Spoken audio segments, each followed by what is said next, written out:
Hello, I'm John Eagles, a retired psychiatrist who now contributes to the Temple programs.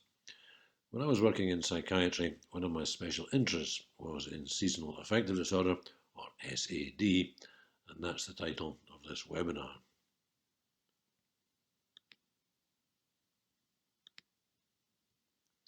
So, we shall start with the symptoms. S.A.D is a recurrent disorder with depression starting in the autumn or winter and remitting regularly in the spring. Some people with S.A.D will get a bit high, a bit overactive and over-cheerful during the summer months. Perhaps obviously, S.A.D involves low mood, although people will not infrequently complain more about other symptoms. Sleep duration almost always increases, sometimes by as much as a few hours. Through the day, people are weary, lethargic, and often sleepy. Appetite is usually increased, often with cravings for carbohydrates and chocolate, and weight gain is the general rule. Other aspects of depression will include loss of sex drive and becoming less sociable. Almost certainly, S.A.D is not a new condition. Hippocrates thought that it was chiefly the changes of the season that produced diseases. Some 600 years later, Aretaeus wrote, "Lethargics are to be laid in the light and exposed to the sun, for the disease is gloom." Indeed, back in the very distant past, it may have been advantageous to be a bit overactive in the summer, hunting and gathering very efficiently, and then slowing down in autumn, eating as much as possible, and, rather like hibernation, resting up over the winter when food was in short supply. It was only in the 1980s, however, that Norman Rosenthal coined the term seasonal affective disorder after describing the benefits of light therapy in a group of patients. So who tends to suffer from S.A.D? As with other forms of depression, women suffer more often than men do and are 3 or 4 times more likely than men to develop S.A.D. At the equator, perhaps obviously, there are no seasons and no S.A.D, and in general, the further away from the equator you live, the more likely you are to have it. S.A.D is rare in children, though it does occur, and it becomes less common over the age of 50. 2 recent studies have found that vegetarians are more likely to have S.A.D than carnivores, but the reasons for this are not yet clear. And how common is S.A.D? As I said, that depends a lot on where you live, and there are some populations who seem to be genetically protected even at high latitudes.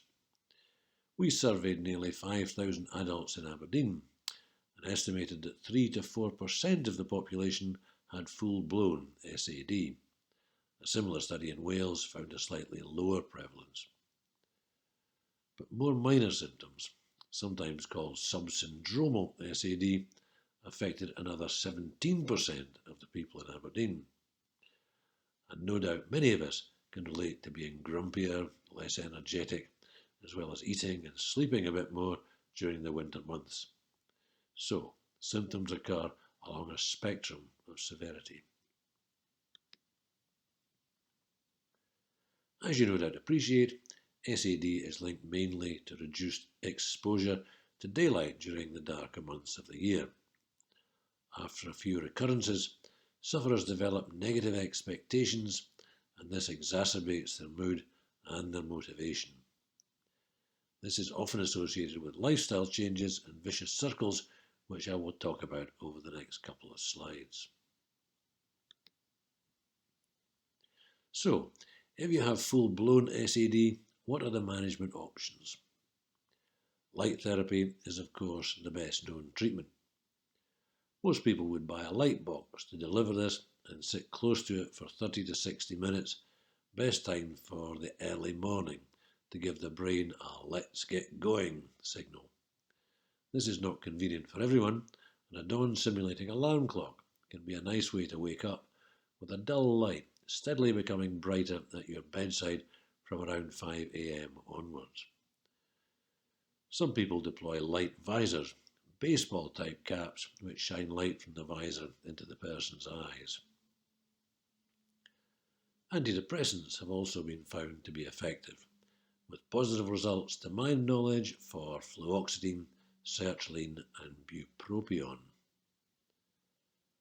As for other forms of depression, cognitive behavioural therapy can be helpful. This challenges negative thoughts about depression and about winter in general, while encouraging behaviour that leads to good feelings and experiences, thus combating the pessimism and inertia that tends to prevail in winter depression. At the same time, I think that everyone with S.A.D. should be looking at positive lifestyle changes too, which is what I shall be talking about next. As previously mentioned, lifestyle approaches are good for everyone with winter symptoms and may often be sufficient in themselves for people with milder forms of S.A.D. Exercise is now established as an effective adjunctive treatment for depression, and it is especially important in S.A.D. when lethargy can be such a prevalent symptom. Not only will exercise raise mood, but it will also enhance energy and give a feeling of satisfaction and mastery. Ideally, exercise outside in the morning can give a dose of light therapy at the same time as the exercise. Falling prey to carbohydrate or chocolate cravings can easily make things worse. It can lead to weight gain, increasing lethargy and lowered mood. As far as possible, ultra-processed food, unrefined carbohydrates, junk food if you like, and chocolate should be avoided, while you should pursue a Mediterranean diet if you can. Staying as sociable as possible is usually a help. I would encourage you to tell friends and family about your symptoms in the expectation of increased support during the darker months of the year. It's good to have a look at your indoor environments. Sit in daylight when you can. Get bright lights in the house. And there are full spectrum desk lights people can use at home or at work. Easier said than done, but try to stay positive. Remind yourself that symptoms will pass, that winter isn't all bad and spring is around the corner.